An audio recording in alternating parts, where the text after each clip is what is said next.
2 years have passed, but the memory still makes me laugh and cringe in equal measure. What started as a petty rivalry with a girl in my friend group ended with her permanently etching my lie into her skin. Her name, well, let's call her Peggy. We were introduced through a mutual friend when she moved into the apartment next door. At first, I tried to give her a fair chance, but the warning signs were immediate: backhanded compliments, sly digs, and the sort of energy that made me feel she was sizing me up rather than befriending me. Still, I invited her to a game night. Big mistake. That night was a disaster. During a drunken round of sardines, she pretended to fall and shoved my head into a shelf, then bragged about it in front of everyone. Later, in a game of King's Cup, she outed my divorce during Never Have I Ever. Normally, I'm open about it, but her delivery wasn't supportive. It was calculated, meant to single me out and embarrass me. By the end of the evening, I knew she had it out for me. It didn't take long to figure out why. A guy named Mark was at that party, tall, kind, funny, attractive. He and I were close friends, and Peggy clearly couldn't stand that. For the next 6 months, every time he was around, she ramped up her petty little games. Meanwhile, I had been planning a tattoo for over a year, a dragon entwined with flowers, a tribute to my mom. It was personal, meaningful, and something I had already discussed with my tattoo artist. One day, Peggy overheard me talking about it with another friend.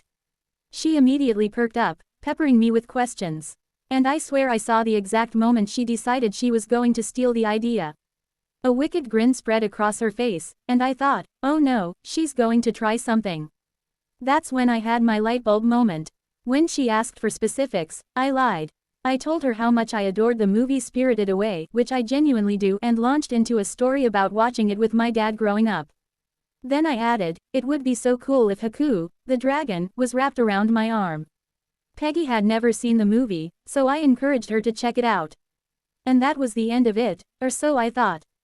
Fast forward a couple weeks. Peggy comes strutting in, proud as can be, and shows off her brand new tattoo. And there it was. A massive Haku, exactly as I had described, winding up her arm. I was stunned. She must have thought she'd ruined my plans, that I was devastated. In reality, I was cycling between uncontrollable laughter and the tiniest twinge of guilt for lying. 2 years later, the truth finally surfaced. I confessed to a friend that I had made up the whole story, and she told me she had actually accompanied Peggy to her tattoo appointment. Apparently, Peggy told the artist, word for word, she's going to be so upset.